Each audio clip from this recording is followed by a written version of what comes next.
Our return to the sea starts long before the present buildings at Shotley Gate. Admiralty orders of the 5th of June 1816 directed that the Ganges was to be built in teak as a copy of the Canopus. Launched in November 1821, Ganges then saw active service in the South America Station, the Crimea, the Mediterranean, and finally as a flagship of the Pacific Squadron. She became a training ship at Falmouth in 1866. All service training was hard, and conditions were sometimes appalling. In the 33 years that Ganges was at Falmouth, 64 boys died, mainly of illnesses, and the memorial at nearby Mylor Churchyard is a sad reminder of the tragic loss of young life that was then all too common.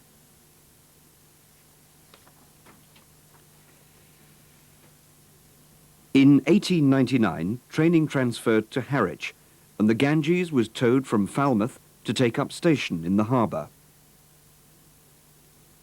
Illness and injury still caused many problems on board ship, and it's significant that the first building to go up at Shotley was a hospital for the boys. Other buildings were added, and in 1906 the ship's company marched up Bristol Hill, and from that time HMS Ganges and all training became shore-based.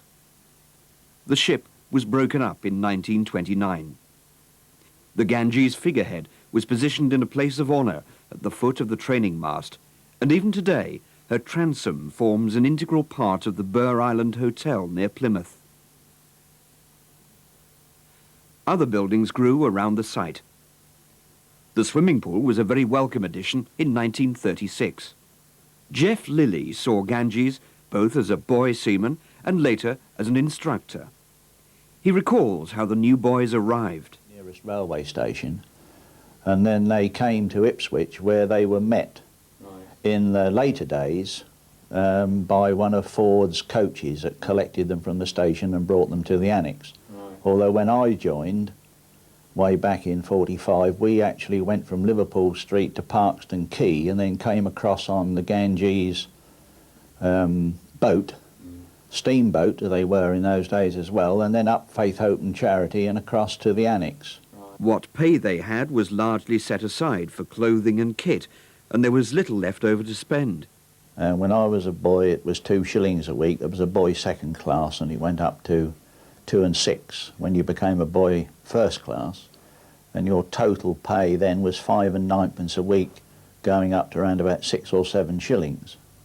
And then of course later on, as the years went by, it increased slowly, and about the mid-60s it was about £1 a week. The regime was hard and conditions were tough for the new boys. See, when the boys came in and they joined for the first time and they went to bed at 9 o'clock on the first night there, they thought, oh dear, you know, going to bed at 9 o'clock. But on the second day, after they'd been on the go from about 6 o'clock in the morning, they were pleased to get into bed at 9 o'clock. Physical fitness was also a vital requirement for service at sea. The boys were encouraged to take part in a field gun competition. All the divisions took part in a knockout competition to see who, just rather like the main field gun competition at the Royal Tournament, timing. And of course any errors that they made or mistakes and that sort of thing, there were penalties added. But it was a good competition and they really enjoyed it, especially when they've got somebody to chuck them up and cheer them on and running against one of the other divisions. My personal view is I think it's the best training establishment this country ever had. Over 500,000 boys passed through HMS Ganges. All would have seen the inspiring words of Rudyard Kipling's If, which was prominently displayed in the main gym. There's no doubt that Ganges did produce real men, none more distinguished than leading seaman Mick McGuinness. Mick became a diver and crewed midget submarines. On the 30th of July 1945, at tremendous personal risk, Mick placed limpet mines on the hull of the Japanese cruiser Takeo in Singapore. Severe damage to the vessel resulted, and Mick McGuinness was awarded the Victoria Cross. Much has been said recently of sending wrens to sea alongside men. It happened at Ganges first.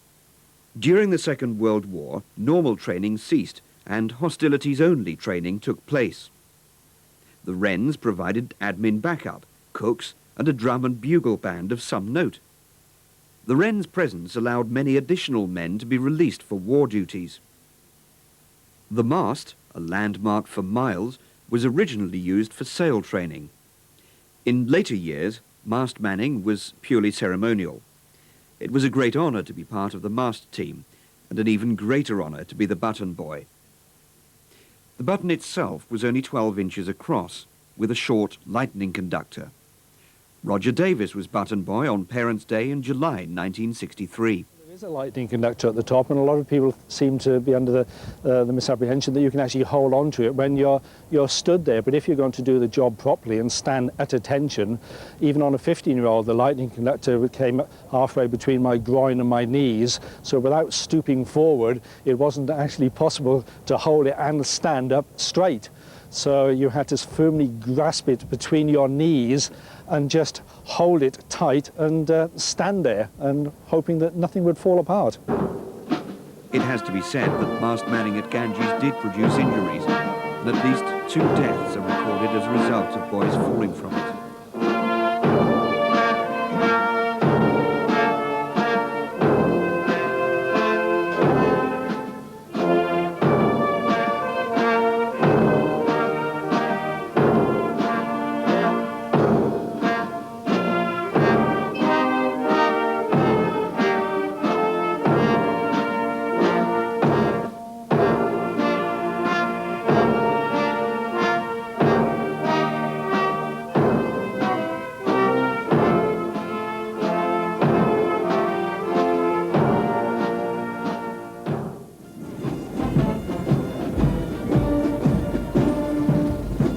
Shortly, on an April day, as hundreds of old comrades from Ganges arrive to commemorate 90 years since the training ships company marched up the hill and Royal Naval Training became shore-based